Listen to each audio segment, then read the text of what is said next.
Hello besties, welcome back to my channel and welcome to March anticipated releases or releases you need to know about for this month. I am starting with a book from an author that I really want to read something from, but her most famous series is the Kate Daniels series, and it is like a 17 long book series. It is very long. It's a huge commitment, and I was very happy to see that she's coming up with a new series this year. This is called This Kingdom Will Not Kill Me, and I'm so happy that this is the first book in a series that I can start following from the start. This is an adult fantasy, and the blurb says, a page-turning, unforgettable fantasy set in a city peopled with criminals, spies, and murderers. Experience out-of-this-world adventure and dangerous politics as Maggie tries to survive waking up in her favorite fictional world. So this is portal fantasy, or you can say also transport isekai. Like in a lot of manga, we have isekai people, or the main character gets reincarnated or gets transported in a fantasy world or a gaming world. We have the same thing here happening. She has the plot of her favorite dark fantasy, or she knows the plot because she reread the series so many times, Maggie, the FMC, and she gets transported. She wakes up in this world of her dark fantasy series. The thing is, the series is unfinished, but she knows a lot about the plot and the characters to navigate this world. So it is her knowledge that is the key, or you can say her weapon for survival, because it's a very dangerous world. And this synopsis sounds so good. Also, let's applaud the cover. We need to give it up for this beautiful cover. I thought that the cover was so beautiful when I first saw it on Waterstone's page. And we have a Waterstone's exclusive edition. We also have a first print run exclusive edition. I'm not sure if a book box is going to do this, but I really hope they do. But the OG cover, to be honest, this is absolutely stunning. And this book has glowing reviews. We have already 274 reviews with an average rating of 4.51 on Goodreads. This is amazing. And one of the reviews says, This Kingdom Will Not Kill Me is one of those rare reads that will alter your inner cortex forever. And I was like, I'm already so intrigued by the synopsis and the premise of the book in general. So I'm definitely going to read it. Easily one of my favorite books of all time. This is a 6-star read. I cannot wait to read this. This is going to release on March 31st. And the next book is a YA thriller, and why I picked up this book. This is by Megan Lally. It is called What We Did to Survive. This is the same author who wrote That's Not My Name, and I loved that book. When I read it, it was also a YA thriller. She's a thriller writer, and her twists and the grip that she had on me throughout that whole book was unforgettable. And that's why when I saw that she was coming out with a new book, I was like, yes, automatically adding to my TBR. And this is taking place in a resort in Mexico. We are following Hannah and Emmy, two best friends who are on their spring break from their senior year, and Emmy meets a guy that she likes during their stay there, and he rents a boat, a sailboat, and when they start sailing, the weather changes drastically and a storm starts, and that's how we are getting this survival story. There is also Emmy's brother on the boat, and Hannah had a crush on him before. There is also another side story in the book. And truly, like, from the reviews, people are like going crazy over this book. What did I just read? I finished this book feeling completely speechless. I was not prepared for how intense the story would be, especially for a YA novel. Completely feel this, because this is the same feeling that I had when I read her other book. The pacing is heart-throbbing fast. Things escalate almost immediately.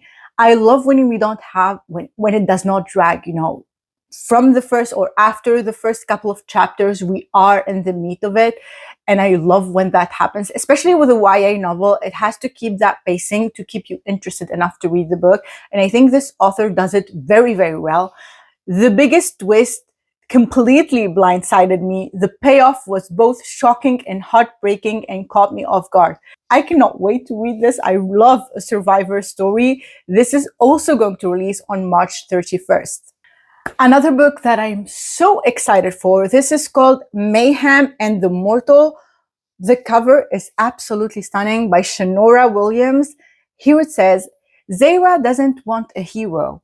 She needs a weapon. And from that sentence, I was like, yes, Miss Shanora, we are adding this to our TBR.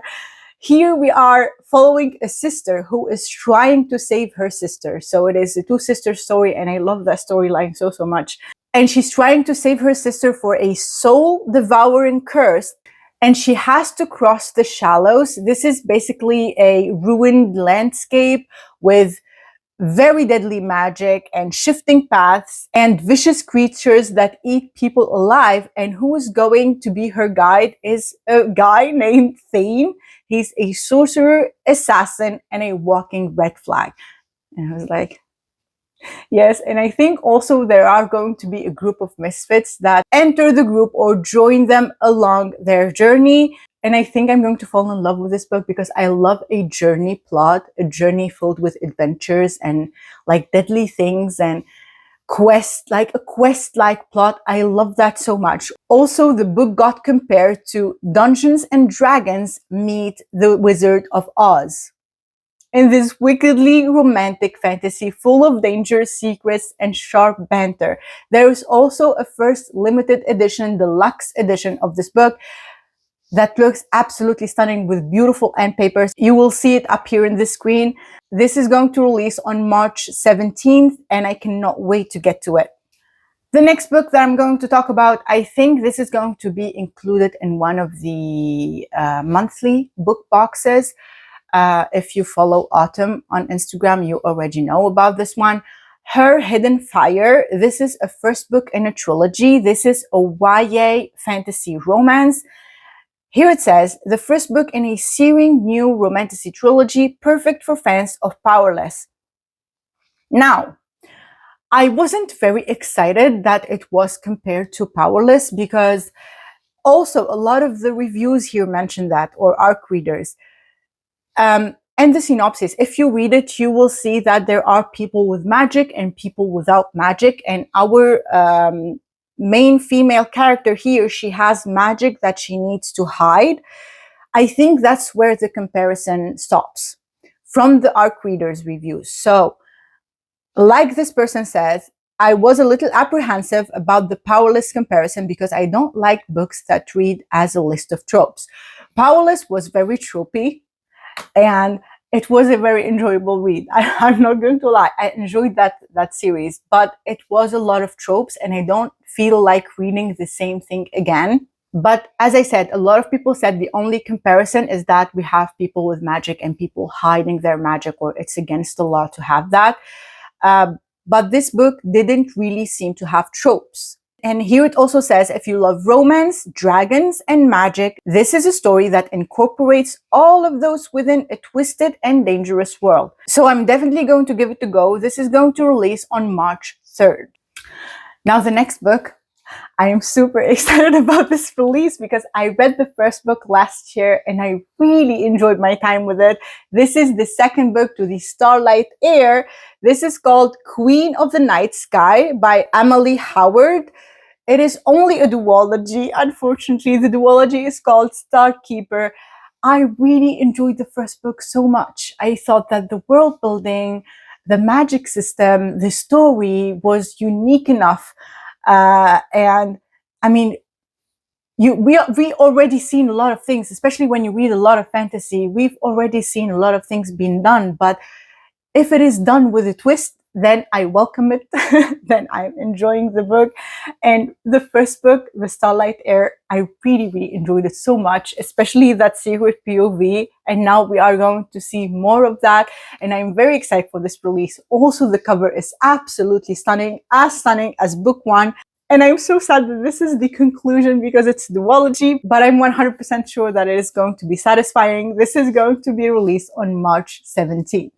Okay, the next book that I added to this list, is a bit controversial because it is very polarizing and people seem to either love it or hate it. It is by Ava Reid. It is called Innamorata, and this is what I noticed when I went on Goodreads and read reviews. People either love it or hate it, even people that love Ava Reid's writing. Now, I love Ava Reid's writing. I only read one book from her, A Study in Drowning. The writing style, I recognize that she's a very good writer. All right, her writing is beautiful, but I didn't enjoy that book. I didn't enjoy the storyline. I didn't care for the characters, and I felt bored. I know I'm maybe one of the rare people that didn't enjoy that book, but that's how I felt. Why am I adding this book? You might ask. I'm adding this book because a lot of people who enjoyed A Study in Drowning did not enjoy this book because it is so grim and dark and grotesque. And I was like, I think this is going to be for me then. That's why I was like, okay. And they said like there is a huge list, or like there wasn't a list of trigger warnings, and they went into it knowing or blindly because they didn't know about those triggers, and then they ended up being very like feeling sick to their stomach. And I was like, I'm adding this book because I need to know what the story is about. A lot of the 1-star reviews are 1-star reviews because they felt disgusted by the book and by the very, very extremely detailed description. Now, also, this book promised necromancy, and people said that they didn't see as much necromancy as it was promised in the synopsis. So I'm going into this book knowing that too. But here it says, a visionary and atmospheric Gothic fantasy about necromancy, vengeance, and soul-consuming love. It is the first book in a duology, and it is classified as Gothic, dark academia, adult fantasy. This book is disgusting, grotesque, and bizarre. And I was like, okay, this is for me. This is for me. Totally unpleasant. Had I known all the trigger warnings, I wouldn't have read it. They are not mentioned anywhere. This book is dark, it is gory, it is creepy, it wants to make you uncomfortable, it wants to get under your skin. I'm very, extremely intrigued by this book. This book is purely grimdark. Disclaimer, please check out the content warnings before reading. I really can't stress this enough. Also, make sure to read this on an empty stomach. All of these are making me pick up this book as soon as possible. I don't understand how A Study in Drowning can be so different from Innamorata.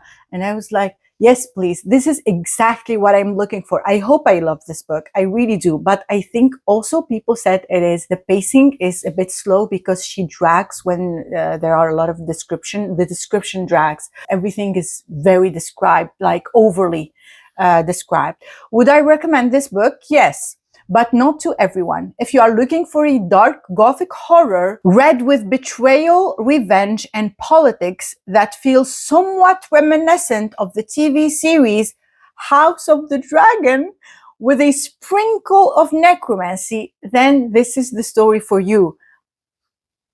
I think it's going to be for me. The characters' minds were so twisted that they were okay with doing a lot of things that are not socially or morally accepted. This book has almost every single content warning imaginable. Needless to say, look up your trigger warnings for this book if you are intrigued like me. I'm not going to read any trigger warnings because I already read so many thrillers that are so explicit. And like I currently finished reading the Cat and Mouse duet, and also I read Satan's Affair. So I'm like in that mindset where gore does not affect me anymore when I read, especially the second book in the Cat and Mouse duet by A.C. Carlton. Read my review on Goodreads and on Fable. It was so heartbreaking. At the same time, so infuriating, but also you have to have the stomach for it because everything is on page. every awful, undescribable thing is on page. So I think I'm ready. I think I'm ready for this one. This is going to release on March 17th.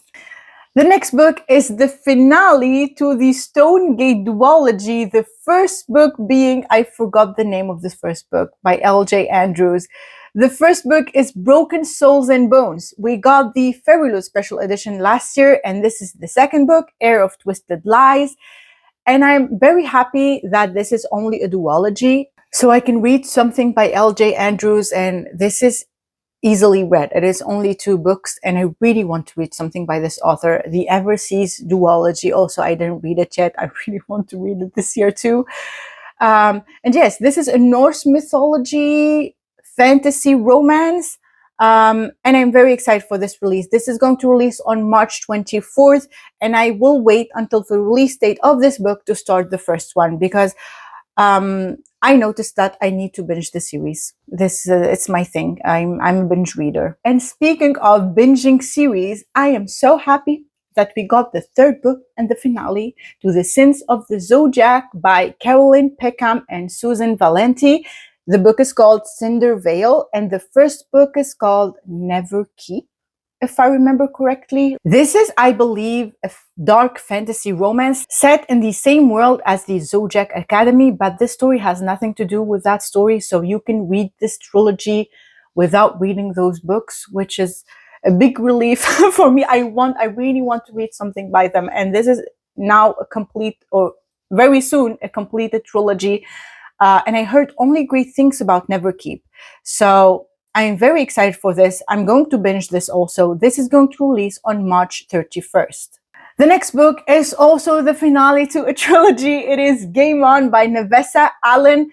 I read only the first book, Lights Out, and I loved it. I gave it 5 stars. If you are going to read Lights Out, you need to read it with the audiobook, because that audiobook is gold. If you love the Ruinous Love trilogy by Brynne Weaver, if you love the hilarious banter and a dark romance, unhinged dark romance with hilarious banter, you will love this book. Don't take them too seriously, but they are absolutely entertaining. I loved Lights Out so much. And also, we got the Fairyloot announcement of the series, and I was like, did you see them? Did you see those books? I'm going to get them. I'm so happy that they released, or like they decided to do a special edition of these books, because I am 100% getting them. This is one of the series that you pick up and you cannot stop reading the book, because it is, as I said, so entertaining, so light, and the romance is sizzling, and the banter is so hilarious, and the audiobook, you need the audiobook. I loved it so much. I cannot wait to pick up this one and like reread. I'm going to reread Lights Out too. This is also going to release on March 31st. The next book is the debut adult fantasy by Alex Astor. It is called Starside. This is the author who wrote the Light Lark series. Now, I read Light Lark and I read Nightbane, and I enjoyed them when I was reading them, but then I lost interest and I didn't want to read the 3rd book. And then I saw some of the reviews saying that also they were disappointed with the 3rd book. So I was like, I don't need to continue on with the series. I lost interest. Now, this is a debut adult novel, but like some of the reviews, especially one of the reviews, I will put a screenshot up here and go look it up and read it, because this was hilarious. Absolutely hilarious. Please go read this review because, I mean, she says that a lot of things are taken from, or scenes and small details, stuff like that, are taken from other books, and she gives us all the tea basically. But this book is, when I read the synopsis, it really reminded me of Light Lark. This is like a fanfic of Light Lark. Hundreds of years ago, a brutal war split a land in 2. We have the Starside world, which is the realm of magic. And we have, what is the other side called? The Storm Side, I think. Yes, the Storm Side, where we have the mortals that fight for scraps of that magic. So we have a magic-filled land and a land with weak people, you can say. This one has a lot of like descendants of the gods and immortals. And every 50 years, the gates between them open, and we have 50 challengers that go from the storm side to the star side to fight for the well, or a well of magic. A little bit like Light Lark, I want to say. Like, there is a curse and they need to work together, and there are challenges, but they also need to work against each other. But also at the same time, a lot of people that said that this was a fun read, so maybe I will give it a go. That's why I added it. I want to see what is the difference between this book and Light Lark. That one was YA. This one is adult, so I want to see. And a lot of people said that her writing has improved a lot, but I can see that she wrote, I think, 4 books before this one, or like there is also a romance. But in fantasy, she wrote a number of books before this one. So I can imagine that her writing has improved. We will see with this one. I will give it a go. This is going to release on March 31st too. A lot of books are releasing on that date. Now, the next book I'm very intrigued by. This is a YA paranormal fantasy, and I love this plot. It is unique enough because she's a berserker. So when she's enraged, she can transform, or she is a descendant from ancient Norse warriors, and she has the ability to turn into a wolf, I think. Here it says into animals, maybe other animals too. And she gets transported to the school. This school supposedly teaches people like her, but something happens, a crime happens in the school, and they suspect her, I think her name is Edith, yes, as the killer. So she's trying to investigate what happened to clear her name. This got compared to Wednesday meets Norse mythology. I was very intrigued by that. Also, the comments, this is overflowing with feminine rage, and we have nothing but respect for her. This really got my attention. Here it says also, Beast becomes her, is everything I ever wanted in a Norse mythological dark academia fantasy story. I was so blown away by how easy it was to get lost in the pages. Yeah, I'm going to add this to my TBR. We have like a whodunit plot line, but also we have some romance on the side, and female rage, and a person who is trying to explore herself and her powers. This is going to release on March 3rd. Also, the cover is stunning. I have to say that. The next book is by the author who wrote the Library trilogy, Mark Lawrence. It got very, very famous in the past couple of years, and also the Broken Empire series. And I really wanted to read something by this author, but I was a bit intimidated by like the thickness of the books, but also that I need to binge the whole series. But now we have book 1 in a series which is called Daughter of Crows. The series is called The Kindness Academy. And to be honest, the glowing reviews about this book are the things that really attracted me to this one. This says, what kind of heroine this book is about, you might ask. The kind that crawled from the grave, spitting dirt and ready for revenge. And I was like, yes, I want to be this woman. Also, it is a grimdark novel blurbed as Squid Game meets John Wick with an old woman as the main character. And this immediately added this to my TBR because we don't see enough of older women in books, unfortunately. And I want to read more books about older women, because as much as it is fun to read about people in their 20s and people in their teens, we are not 20 years old all our lives. And sometimes it is refreshing to see that all age groups are represented in a book. I love that. And especially the main character. She's an older woman. And I think the story shows her at different ages too, which is very interesting. We are going to see a huge character development in this one. It is a revenge story that is powerful, fascinating, grim, and even creepy at times. Yes, with a seasoning of occasional dry humor. I love that. And lumps of heartache. I cannot wait to read this. I really hope that it gives me the same vibes as The Devils by Joe Abercrombie, especially like the relationship between the characters and that kind of humor and that kind of adventure and gruesomeness. I love that book so much. So I'm very excited about this one. This is going to release on March 24th. And that was it for me. If you loved this video, subscribe so you don't miss any future videos. Also, please let me know about your most anticipated releases for the month of March. Also, if you have books that you are very excited about that I didn't mention in this video, please mention them down below. And I will see you in the next one. Bye!